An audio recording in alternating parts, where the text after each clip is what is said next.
My name's Lou, but you can call me whatever you like. I'm married to Ruby, and we've been together for 4 years. We haven't decided to have kids yet because we enjoy our freedom a lot. Maybe we'll change our minds later, but not until we're older. Both of us grew up poor and didn't meet until we were 18 at a college event. Ruby did really well in college and now works as an accountant. I didn't do as well in school, but I'm good at working hard and doing business. When I was 15, I started cleaning in local stores and offices. By the time I was 18, I was managing 30 workers and had contracts with big companies in town. Ruby was job hunting and I needed more staff. When she approached my table at the event, she handed me her resume and said, "I'm not looking for a cleaning job, but maybe you'd like my phone number." I called her before she even reached the next table and asked her out to dinner the next evening. We tied the knot. Thanks to the event, Ruby landed a job in the purchasing department of an engineering firm, starting from the bottom rung. After 8 years, she ascended to head both the purchasing and credit control departments. Consequently, we enjoyed a comfortable lifestyle on dual incomes without children. Meanwhile, my business flourished, becoming the city's largest office and store cleaning company after acquiring 2 competitors. Typically, cleaners and security guards are the first to notice unusual occurrences in offices, sparking conversation among staff. About 4 months ago, while I was working at my desk, my secretary told me there was a man waiting to see me in the reception area. She gave me his business card, which said, "Ross Evans, private detective." I told her to bring him in. When he arrived, I greeted Mr. Evans and shook his hand. I asked him why he was there. After we said hello, he sat down with a smile. "Before we start, could I have some coffee?" he asked. "I haven't had any all day, and I really need a cup." I understood completely. It seems like coffee is essential for many people who run businesses. My assistant quickly got us some coffee without needing to be asked again. She brought 2 mugs with milk and sugar already in them, but neither of us took any. After a bit of small talk, I guided the conversation to the main topic. "So, Ross, how can I help you?" He didn't waste any time getting to the point. "Please, just call me Ross," he said. "I work as a private investigator. My client suspects his wife might be having an affair or getting close to one. She works as an accountant at Stevens Piping, a company that gets supplies from A.M. Metals. They recently hired a new salesman, Alistair Clark. He has a reputation for going after married women. He's been pursuing my client's wife, sending her flowers, late-night texts, and such. It's all pretty typical until now, but he started suggesting they meet up overnight. We've gathered a lot of information, but we need to fill in some gaps." I found myself interested in what he had to say. The whole spy scenario is pretty amusing, but the name and metals rings a bell. Ruby's company also sources materials from them, and this Clark character sounds like someone I'd rather keep Ruby away from. I glanced up and caught Ross looking at me, evidently awaiting a response, so I queried, "I get the gist, but how can I assist?" He grinned. "I was hoping you'd ask. It's simple. Clark leaves flowers, notes, and other items on her desk. She reads them and tosses them in the trash. Your staff handles the trash. They can collect anything personal from him and pass it on to us. We'll vet it through our legal team. Gathering personal items poses no legal issue. We've also cleared it with her employer. Here's the authorization to gather information. By cooperating, they sidestep potential legal troubles stemming from violating her contracts if you're wondering why they agreed. Here's the CO's card. Give him a call to confirm." The CO's number was already in my phone. Without a word to Ross, I dialed. He picked up on the second ring and without preamble stated, "Lou, I understand Ross Evans is with you. I authorize you to receive and transmit any non-company related information to him or his team. Our lawyer is drafting a formal letter, which we'll email you. I've got to go. He's waiting in my office, but ring me if you need anything else." With that, he hung up before I could speak. Clearly they wanted this sorted pronto. Ross smiled at me. I simply nodded and remarked, "He confirmed what you said. Give me all the details and we'll start collecting our trash in a separate bag. I'll sort through it here and you can pick it up every morning at 11. Does that work for you?"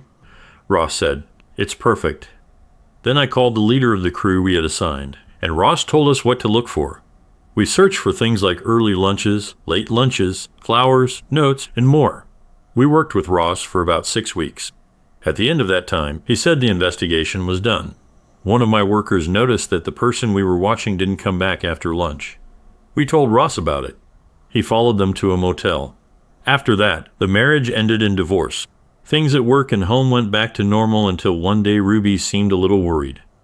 I attempted to inquire, but she remained tight-lipped. About a week later, Donna, a seasoned employee who had been with me almost since the beginning, entered my office. Donna was a valued employee whom I considered a friend. Being 25 years my senior, she treated me like a son. As she settled into a chair, I sensed something was amiss. Then she began, "Remember a few months back when we were involved in that surveillance at the office?"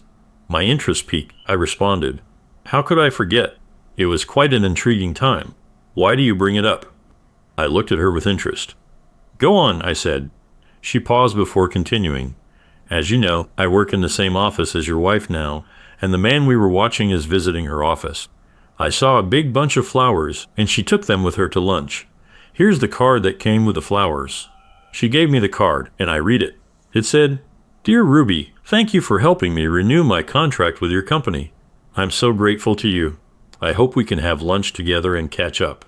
With love, Alistair." My blood ran cold. The language on the card strongly implied that this wasn't their first personal interaction, and the relationship was dangerously close to crossing marital boundaries. I recalled from Ross that this individual was persistent and successful in pursuing married women, and my wife was now a target. Thanking Donna, I requested she keep a close watch and provide me with daily updates. If any further notes surfaced, I asked her to bring them to me immediately upon discovery. Without hesitation, I picked up the phone and dialed Ross's number. He picked up on the third ring. "Hello, Lou. How can I assist you?" I wasted no time relaying Donna's report. "A staffer just briefed me. She used to handle nightly cleanup during your investigation. Once it wrapped up, we reassigned her. Now she's in my wife's office. Donna informed me that the same Mr. Clark is now making moves on my wife, even taking her out to lunch. I've got a card with flowers from him indicating his intentions." Ross took a deep breath. "Our inquiry into Mr. Clark is ongoing. You're actually the third husband involved presently. The difference is that the other two didn't know who he was at first. They've agreed to share the costs." "Would you like to join them?" I quickly said. "Absolutely." "What's next?" Ross suggested meeting with the other husbands at 2 p.m. He also suggested, "Could you come to my office to meet, fill out paperwork, and share information?" I agreed to arrive at 1:55 p.m. In Ross's office, I found Dan McWilliams and Johnny Ashley, along with Ross and his colleague, Mike Pearson, who was collecting information on the case. Ross started the meeting by saying, "Gentlemen, we're here because you three are in the same situation. Dan, Johnny, meet Lou. He wants to join your investigation. If you agree, we'll sign him up as a client and share information." They looked at me, then at Ross, and said, "Yes, that's fine." Filling out the paperwork took about 15 minutes. After that, I used my personal credit card to pay the $5,000. Since Ruby wouldn't see this transaction on our statement, Ross addressed Dan, Johnny, and me. "Our shared issue revolves around Mr. Alistair Clark. Lou, just to fill you in, Dan's wife works alongside Mr. Clark at a metals, while Johnny's wife is employed by the school board, which sources metals for tech classes in schools. Mr. Clark follows a well-rehearsed routine. He pursues women at their workplace with flowers, messages, lunches, and often attempts to lure them to a motel after lunch. He employs the same tactics with married women, pressuring those with children into infidelity, and coercing childless women to request free passes from their husbands. He seems to derive pleasure from husbands knowing he's captured their wives' affection. He arranges weekend getaways only to abandon them later. Over the past year, we've documented at least 5 divorces in our area attributable to him. Further investigation revealed his previous employment in Dallas, where he was terminated after being sued by 7 husbands in a class action lawsuit spanning 3 years for alienation of affection. This man is despicable." Ross paused to take another sip of coffee. "Lou, are you assigned to clean at a metals or the school district office?" "As per our last check, if you collect trash from your wife's bin, you're free to use its contents unless there's a confidentiality agreement in your contract with the company you're cleaning for." I shook my head. "No, we aren't." Neither was my response. Ross acknowledged, "That's unfortunate. Nonetheless, continue gathering garbage from your wife's bin." "Who covers your wife's phone bill?" I replied. "My business does." Ross grinned and inquired, "What's her phone number?" "Samsung," I stated matter-of-factly. "Great. Please complete this form granting us permission to retrieve data from her phone." He then handed me a paper with a QR code and added, Scan this code on her phone. It'll direct you to our server. Use the username and password given, and a program will be put on her device. This program will send all calls, messages, emails, and WhatsApp chats to us. We know he usually uses a mobile phone to avoid his spouse answering calls at home. The meeting ended with Dan, Johnny, and me sharing phone numbers and making a WhatsApp group. Ross and Mike joined too, to share information easily. When I got home, Ruby was already there, looking worried. She held onto her phone tightly and seemed distant when we talked. She went to feed the dog, taking her phone, which was unusual. When I asked about her day, she said she felt tired after a strange day and went to bed at 9:32, much earlier than usual. I stayed up until our usual bedtime, then looked for her phone. It wasn't where it usually is, so I went to our bedroom. I saw a telephone cord near the bed, and when I looked closer, I found her phone under her pillow. It bothered me, so I went to bed feeling worried. Luckily, she got up in the middle of the night, which gave me a chance to quickly scan the QR code, put in the details, and return her phone without her noticing. The next morning, before she left for work, she wandered around the house without saying much. If I hadn't talked to her, she wouldn't have said anything. Around 11:30 a.m., Mike called from Ross's office. They had completed analyzing the initial data dump, and he began to elucidate. She established a new email account, seemingly exclusively for his use. Conveniently, this aids our investigation. Initially unaware of his means of communication, we're now endeavoring to hack into his email. His correspondences are aggressively persuasive. He coerced her into discussing how you were her first and only, insinuating she needed to explore new experiences to invigorate the marriage. She shared love-making details of your life, which he absorbed and weaponized to his advantage. He hinted at spicing up your bed life and likely proposed a weekend rendezvous during their recent lunch. He's now asserting it's merely physical and insists if she truly loves you, it won't constitute infidelity, leveraging guilt to manipulate her. I discussed her behavior last night, noting she appeared consumed by these thoughts. She didn't even acknowledge my presence last night or this morning, I inquired. Are they still in contact or planning another lunch? Mike reviewed the messages and relayed the latest one. Just received. Let's meet for lunch at the beach club tomorrow and strategize. Liu loves you, and if you tell him, it won't be considered cheating, and he can't deny you a free pass. Her response was simply, okay. After wrapping up my discussion with Mike, I leaned back, contemplating my next move. Talking to her directly won't suffice. He'll persist, perhaps even resorting to taking her to a motel for a rendezvous. No, I need to stop this, or our marriage will end, I told myself. I called Ross and talked a bit before explaining the situation. It seems the man is trying to get with Ruby, and he's not being subtle about it. Even if I try to stop him, he'll find another way, like suggesting they go to a motel. I need a plan to stop this from getting worse. I'm thinking about getting a divorce. I also think I need a backup plan, but I'm not sure what it should be yet. What do you think? Ross took a moment before saying. Having a backup plan is smart, but if it doesn't work, he won't stop. I know his type, and he won't want to lose her. So if you can't forgive him, divorce might be the only choice. I'll get some papers ready for your lawyer, or I can suggest one. I have my own, I said. He made a contract to protect my business in case of divorce. I called my lawyer and made an appointment for the next day at 9:30. When I got to his office in the morning, he looked at me carefully. Damn it. Who changed it? I chuckled. He knew me too well. Taking the cup of coffee his secretary provided, I began. Ruby is on the verge of betraying a salesman at her workplace, has set his sights on her. She's taken the bait, and now I see no other recourse. I'm devising a backup plan to halt everything. But if she cheats, planner goes out the window. We spent the ensuing hour exploring potential courses of action. I favored a straightforward divorce. Our business, safeguarded by the agreement, would be divided evenly, and there were no children, thus eliminating the need for child support. The house would be sold. I had no intention of pursuing legal action against Clark, his employer, or her employer, too costly with slim chances of success. We sealed our agreement with a handshake. After settling the fee, I departed. He mentioned finalizing all documents and storing them in the archives for future reference. Ruby's demeanor fluctuated throughout the week. One evening she showed affection, while the next she barely acknowledged his presence. On Friday afternoon, Donna called me to tell me that Ruby got a big bunch of flowers in a postcard. This made me sure about what to do, so I asked for your opinion. While I was writing a message in the WhatsApp group, I saw Ross's message to Dan, inviting her to dinner at the Holiday Inn. We knew what he was up to, but the problem wasn't solved. I told Dan urgently to join me, hoping he'd succeed soon.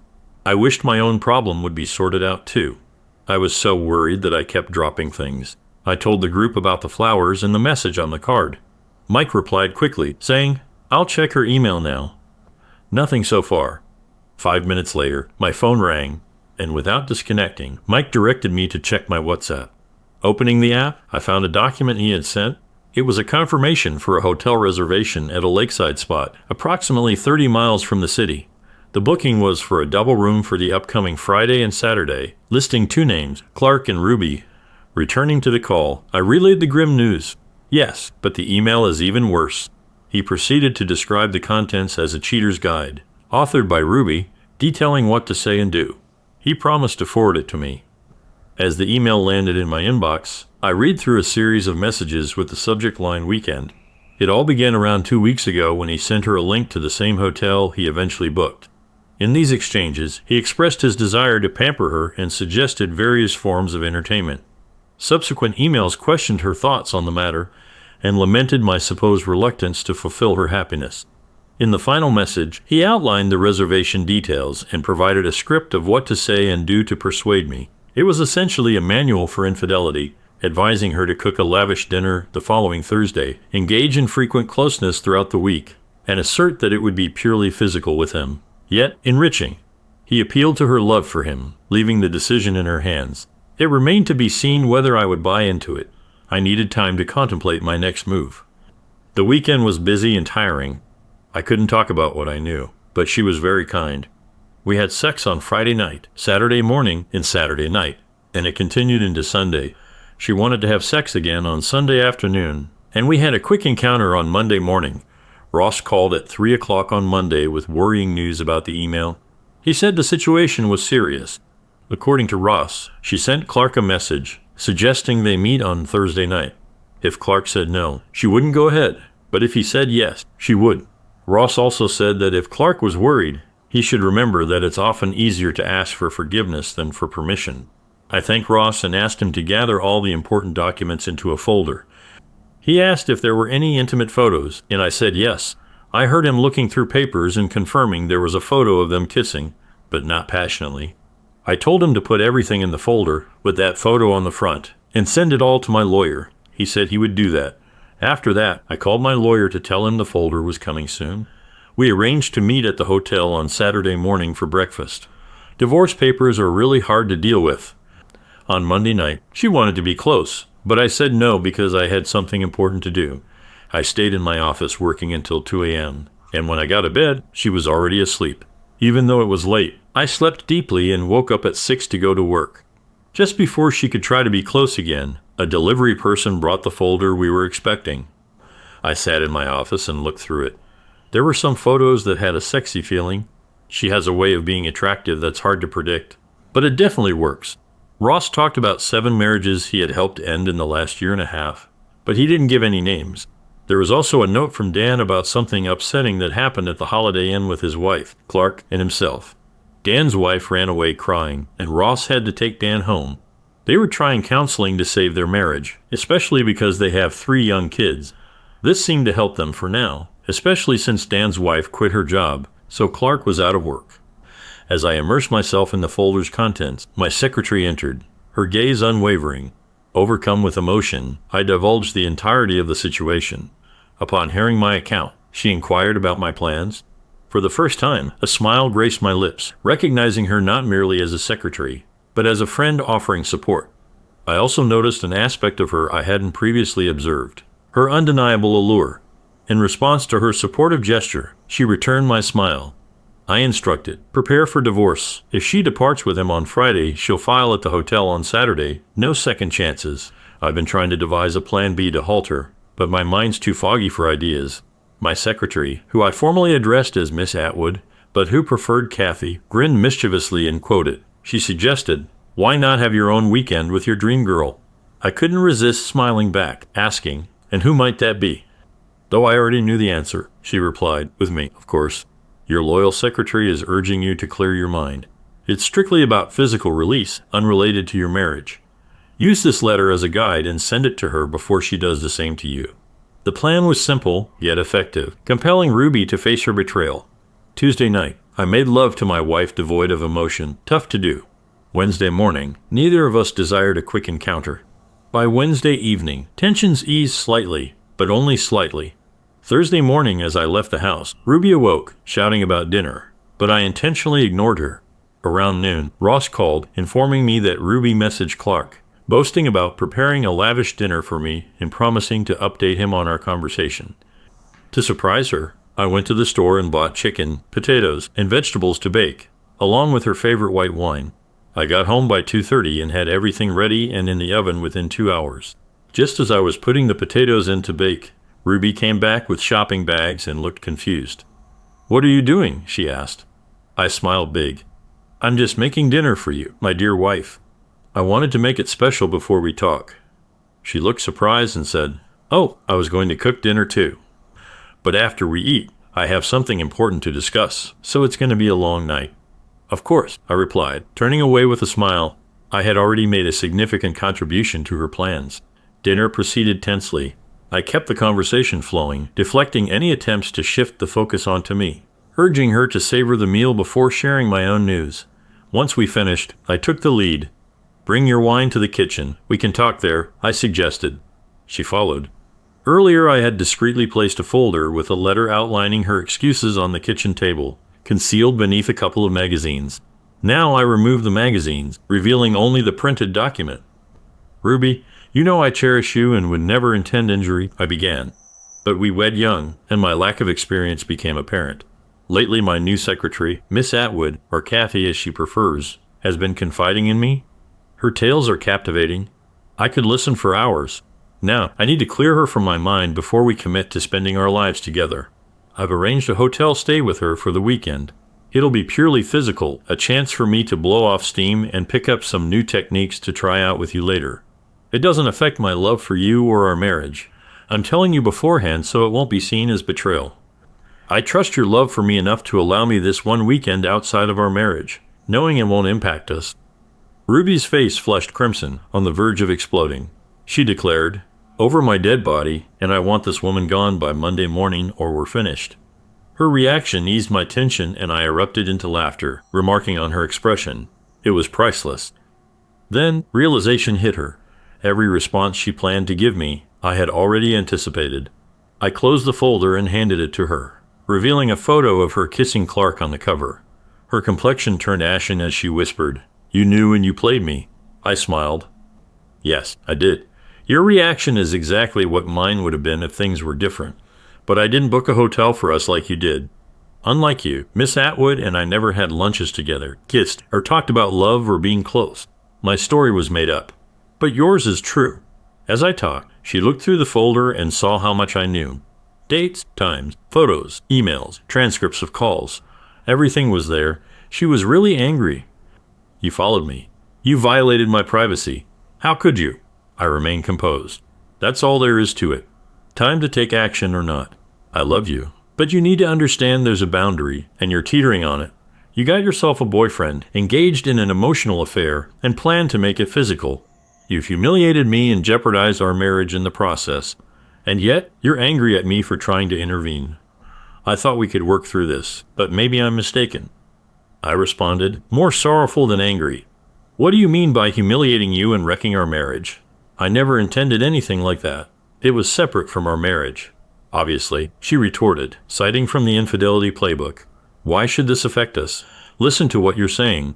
I echoed her words and then pointed out, "You responded to me as if I said the same thing over my dead body. So why is it acceptable for you to cheat, but not for me?" She inhaled deeply as if preparing to speak. I raised my hand and interjected, "There's no such thing as a free pass. If you go with Clark, it's cheating. Even if you inform me beforehand, it won't change the situation." She averted her gaze and murmured, "I can't process this right now. I need to be alone."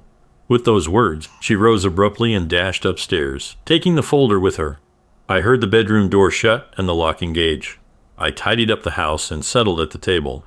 Ross had provided me with a tablet to access a server displaying all of Ruby's phone activity. I sat down and logged in. She was messaging with Clark. As I read her messages, I found her first one interesting. She was worried about someone watching them and having copies of their messages. When she got home, her partner had dinner ready and seemed to know what she was thinking, which made her angry. Later, he showed me a folder with all the details, including the reservation. Clark wasn't sure what to do. He didn't see it as a problem. He suggested telling the other person that everything was arranged and that they had to go through with it. He said they should talk about their love and question the other person's feelings. He seemed desperate. When I tried to follow his advice, my partner didn't agree. He said it would embarrass him and hurt our marriage. He insisted that even seeking his permission would be considered cheating. Feeling conflicted, I couldn't proceed. Despite the potential enjoyment of the weekend, I couldn't risk my future with Lou. Seeing his disappointment, I realized all his efforts and resources had been wasted, and he decided to take a significant risk. She was asked if she thought her husband would divorce her. She replied negatively, expressing doubt that he would find another woman like her. The suggestion was made for her to pack her bag and bring it to work to gauge his reaction. If that failed, they would proceed with the weekend plan, followed by seeking forgiveness on Sunday. Despite recognizing the nonsense, she fell for the suggestion. She concluded that if it seemed like her husband might leave her, she wouldn't proceed with the plan. She planned to see the person the next day. As she started thinking more rationally, he knew how to reassure her.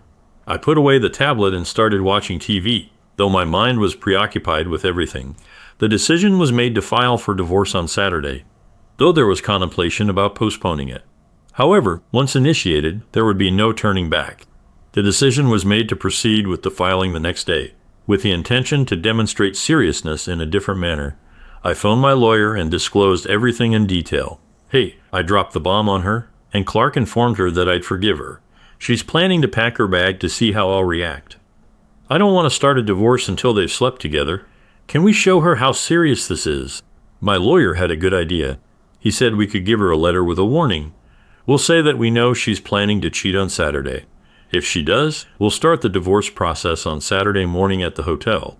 I thought we should make the letter longer and give it to her at her office, with Clark there if possible. What do you think? It'll show her that I'm serious. She said Clark would pick her up for lunch.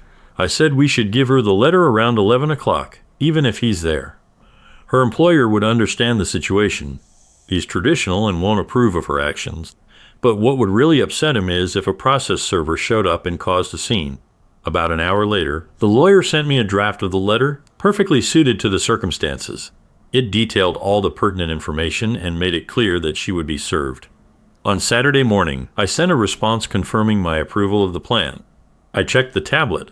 There were no further messages between Ruby and Clark, so I retired for the night. I tried to open the bedroom door, assuming it would be locked, but found it unlocked instead. When I went in, I saw Ruby in bed, like she was expecting something romantic. Her bag was packed and by the wall, which caught my eye. I noticed her choice and said it seemed like she picked Clark over our marriage. I didn't wait for her to answer. I just left and went to the guest room. She begged me to stay, but I didn't say anything. I lay on the bed with my clothes on and realized the letters were made up by someone else and didn't show the truth. But seeing her bag packed for a meeting with another man made me feel deeply hurt and betrayed. I felt really sad and cried all night. The next morning, I heard Ruby coming downstairs. I went back to our bedroom to shower and change, but my bag was gone. I wondered if she had taken it downstairs, unpacked it, and stowed it away. After showering, I caught a whiff of coffee and bacon, deducing the bag was downstairs. Entering the kitchen, I met her gaze. Noting her nervous demeanor, my initial reaction was to encourage her, urging myself not to hold back. I suppose this lavish spread is an attempt to showcase the kind of wife you'll be if you choose to sleep with another man, but it won't sway me. If you go through with this, it's the end for us, I declared, deciding to lay it all out during our conversation. The lawyer and I agreed the divorce papers would be presented to you tomorrow morning at breakfast. Once delivered, there'll be no retracting them. There won't be forgiveness if you return home tonight. We'll commence counseling to rebuild trust and prevent a recurrence. Don't even consider returning. You're not welcome here. Turning to leave, she implored, please stay for breakfast. We need to discuss this. I faced her and replied, we've already had that discussion. Your packed bag suggests persuasion, not dialogue. I won't be having breakfast here.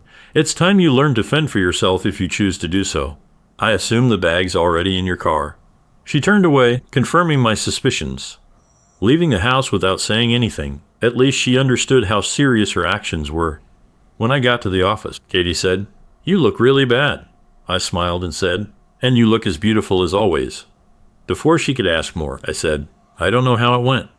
When I showed her plan B, she got really angry. She wanted to fire you, and even said she'd only do it over her dead body. Then she took things into her own hands. This morning, I packed my bag for the weekend. At 11, she'll get a letter from me with instructions. Let's see if this makes her worried. As I spoke, Katie brewed coffee. Handing me a cup, she remarked, "I hope she comes to her senses. Surely she can't be so foolish as to think this behavior is acceptable for her, but not for you." I offered a sad smile and settled at the table. The day was unproductive. Shortly after 11, my phone rang. It was Ruby. Through tears, her words were barely comprehensible. "Are you serious? Are you really going to divorce me?" Evidently, she had convinced herself I wouldn't follow through. Without hesitation, I replied, "If you betray me, it's a breach of our agreement. We both know it. You'd divorce me if I cheated, right?" Her answer was barely audible, but it was a firm yes. She coughed. "Will you come home to talk?" she pleaded. "I'll be there in 20 minutes, I stated simply before ending the call. I arrived home first, brewing coffee. The smell of bacon she cooked earlier filled the kitchen, so I opened a window before I sat down to eat. She came to the house 10 minutes later. I was already pouring coffee when she came in. She had an envelope from the lawyer in one hand and her bag for the weekend on her shoulder. She left her bag at the door and stopped. I felt like she wanted to come to me, to hug me, but she wasn't sure if I would want that. I took the coffee to the table and asked her straight away. "Are you still planning to go to the hotel?" she said. "How can you even ask that after sending this? Of course I'm not going. I love you. I want to be with you. I know you'd never allow it. So everything is canceled. Now do we need to mend our marriage, or will I still be served?" she asked, taking her seat opposite me, chin lowered. Gazing at her, I reached across the table, lifting her chin to meet my eyes. "You'll only be served if you show up at the hotel. No hotel, no papers.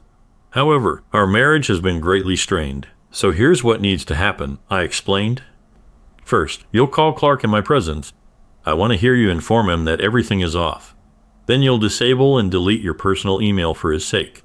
Afterward, you'll contact your boss, informing him of Clark's actions and requesting that he be barred from your office.